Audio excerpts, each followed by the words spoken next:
اعوذ باللہ السمیع العلیم من الشیطان الرجیم، بسم اللہ الرحمن الرحیم۔ بات چل رہی تھی ہبہ، گفٹ اور تملیک کے لیگل ایشوز اور ٹیکنیکلٹیز سوٹس کے پرسپیکٹو میں، تو بات رکی تھی ہبہ بالعوض پہ۔ ہبہ بالعوض ایک ایسا ہبہ ہے جو بدل کے معاوضے میں کیا جائے۔ در حقیقت ہبہ بالعوض ایک بیع ہے اور اس میں معاہدہ بیع کی تمام خصوصیات پائی جاتی ہیں، لہٰذا ہبہ بالعوض میں انتقال ملکیت کی تکمیل کے لیے ڈیلیوری آف پوزیشن کی ضرورت نہیں ہے، جیسے کہ ہبے میں لازمی ہے ڈیلیوری آف پوزیشن، لیکن ہبہ بالعوض میں ڈیلیوری آف پوزیشن لازمی نہیں ہے۔ ہبہ بالعوض کے ذریعے مشاع کا، یعنی ایسی جائیداد جو انڈیوائیڈڈ ہے اور وہ ناقابل تقسیم ہے یا قابل تقسیم ہے یا ناقابل تقسیم ہے، یاد رکھیے گا صاحب، ہبہ بالعوض کے ذریعہ جائیداد مشاع قابل تقسیم کا غیر تقسیم شدہ حصہ بھی ہبہ بالعوض میں منتقل ہو سکتا ہے، گرچہ ہبے کی صورت میں ایسا نہیں ہوتا ہے۔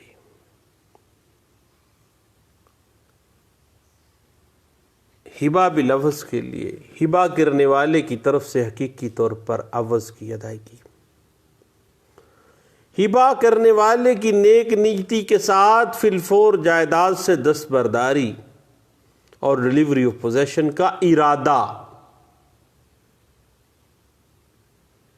کنسیڈریشن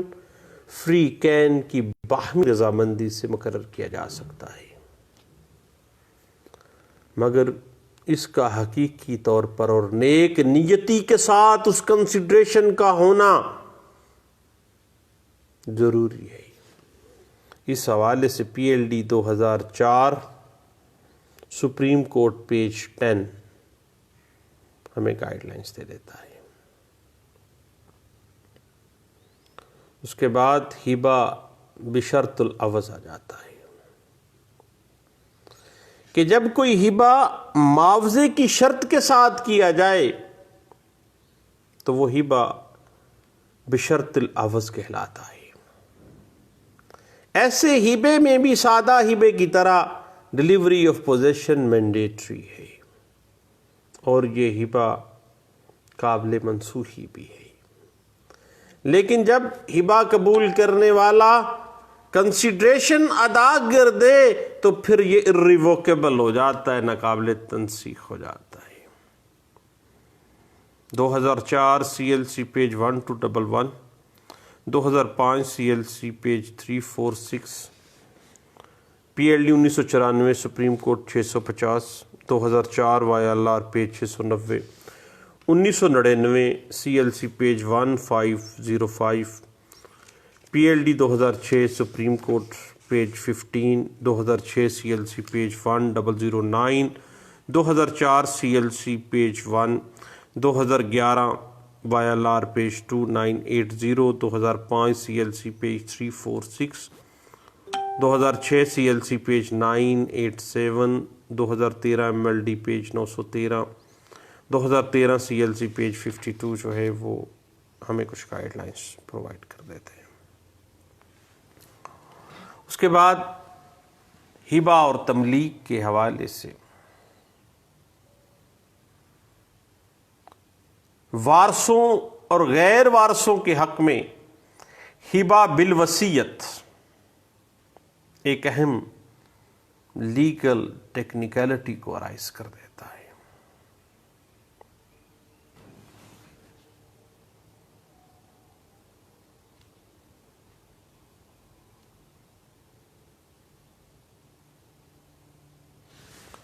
یاد رکھیے گا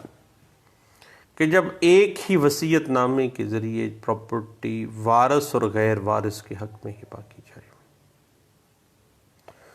تو یہ وصیت دیگر ورثاء کی عدم رضامندی کی صورت میں وارث کے حق میں عمل پذیر نہیں ہوگی۔ البتہ غیر وارث کے حق میں جائیداد کا 1/3 حصے کی حد تک جائز ہوگا۔ مثلا ایک شخص اپنی جائیداد اپنی بیوی اور ایک غیر وارث کو ہبہ کرنے کی وصیت کر دے،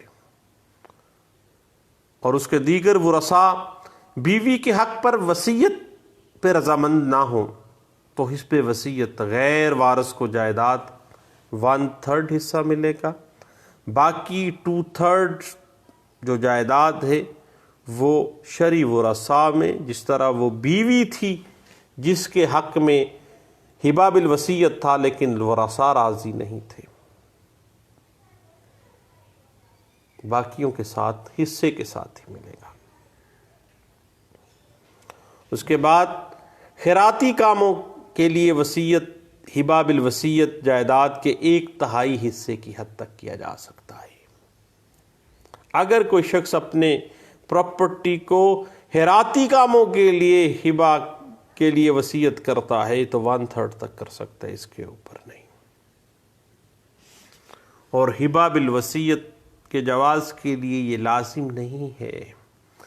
کہ جس شے کو ہبہ کیا گیا وہ وصیت کرتے وقت موجود ہو، بس اتنا کافی ہے کہ ایسی شے ہبہ کرنے والی کی موت کے وقت موجود ہو۔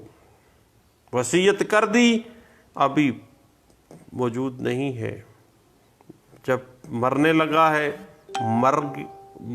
فوتیدگی ہو گئی، اس وقت وہ چیز موجود ہے تو ہبہ بالوصیت جو ہے ہو جاتا ہے۔ اب صاحب 2014 CLC page 1362، 2013 CLC page 276، PLD 2013 Azad Jammu and Kashmir کی سپریم کورٹ ہے، page 8، 2013 CLC page 1752، 2012 CLC page 1690، 2012 MLD page 1645، 2013 MLD page 1323، PLD 2013 Lahore high court page 4498 ہے، 2007 CLC پیج 167، 2013 YLR پیج 2021 اور 2013 CMR پیج 1354 جو ہے وہ اس حوالے سے ہمیں کچھ گائیڈ لائنز دے دیتی ہے۔ اس کے بعد ایک اہم بات آ جاتی ہے ہبہ مرض الموت کی، ایک اہم لیگل ٹیکنیکلٹی اور لیگل ایشو کے طور پہ سامنے آ جاتی ہے۔ جو ہبہ ایک مسلمان مرض الموت میں کر دے وہ مصارف کفن دفن اور قرضوں کی ادائیگی کے بعد اس کی جائیداد کے 1/3 سے زیادہ مؤثر نہیں ہوگی، جب تک کہ اس کے ورثاء زیادہ دینے پر رضامند نہ ہو جائیں، اور نہ ہی اس قسم کا ہبہ کسی وارث کے حق میں مؤثر ہو سکتا ہے جب تک کہ دوسرے ورثاء اس پر راضی نہ ہو جائیں، کیونکہ اب وقت قریب آ گیا ہے، مرض الموت کی حالت ہے۔ اس حوالے سے اگر آپ گفٹ اور تملیک کے حوالے سے اس بات کو دیکھنا چاہیں تو PLD 2013 Lahore high court page 498،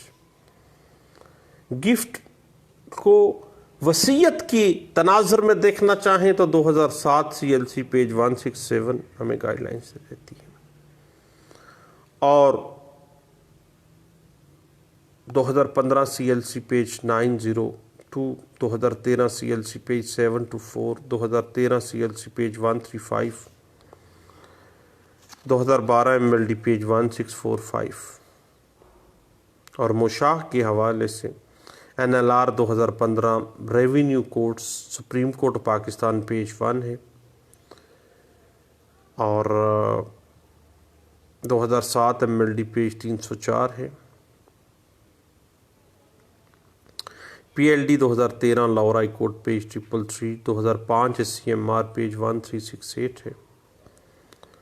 اور 2014 SCMR پیج 1181 جو ہے وہ اس حوالے سے کچھ بات کر دیتا ہے۔ اب بات تو رکی ہے مرض الموت پہ، مرض الموت بنیادی طور پر اس پہ ہم نے پہلے بھی گپ شپ لگائی ہے، اور یوٹیوب پہ جو ہمارا چینل ہے لا لیکچرز والا، اس پہ آپ سرچ کیجئے گا گفٹ ہبہ تملیک ڈیورنگ مرض الموت، اس میں اس بات کو ہم نے واضح کیا تھا، گپ شپ اس میں لگائی گئی ہے ہم نے۔ مرض الموت وہ کیفیت ہے جس میں مبتلا شخص کا کسی وقت بھی مر جانے کا اندیشہ ہوتا ہے، یا ایسی بیماری میں مبتلا ہونا جس کا نتیجہ موت ہو، لیکن ایسے عمر رسیدہ شخص کا یہ اندیشہ کہ چونکہ وہ بوڑھا ہو چکا ہے اس لیے وہ اچانک مر سکتا ہے، بڑھاپا مرض الموت نہیں ہے، انفرمٹی ہے۔ اس کے اوپر ہم نے پہلے بھی چند دن پہلے گفٹ ان اولڈ ایج کے حوالے سے ایک خاص طور پر کچھ گپ شپ لگائی تھی، ضرور دیکھیے گا۔ اب یہ سوال کہ آیا کوئی مرض اس نوعیت یا اس قسم کا تھا کہ اس نے اس شخص میں جو موت واقع ہونے کا یقین کر چکا ہو، یہ تاثر پیدا کر دیا ہو کہ اس مرض سے اس کی موت واقع ہو جائے گی، یا اس مرض سے اس میں موت کی تشویش پیدا ہو گئی ہو، اس کا دارہ مدار دستاویز ہبہ کی تحریر کے وقت ہبہ کرنے والے کی ذہنی کیفیت کے اوپر موقوف ہے کہ وہ کس ذہنی کیفیت میں تھا، مرض الموت کی کیفیت میں تھا یا نہیں تھا۔ اب صاحب اس بات کا کسی خارجی معیار کے مطابق ڈائریکٹلی کوئی ثبوت نہیں دیا جا سکتا، لیکن بعض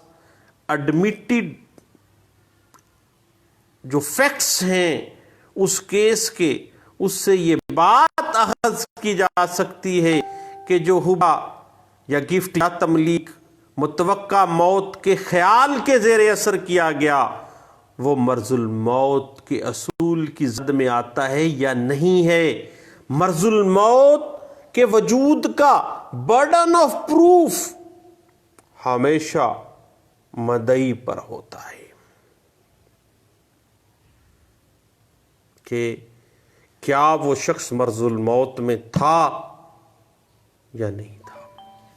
اس بات کو مزید دیکھنے کے لیے 2014 MLD پیج 878 کو ضرور دیکھیے گا صحیح، اور اسی حوالے سے میں ریفر کروں گا PLD 1994 supreme court 650، 2004 YLR page 690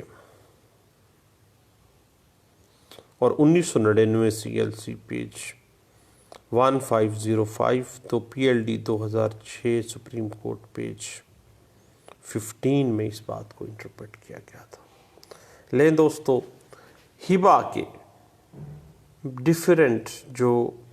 ہمیں مختلف سول کیسز میں جو ایشوز اور لیگل ٹیکنیکلٹیز کا سامنا کرنا پڑتا ہے، یہ ہمارا موضوع بحث تو نہیں کہہ سکتا، موضوع گپ شپ تھا۔ تو دعاؤں میں یاد رکھیے گا، دوبارہ ملتے ہیں، اللہ حافظ۔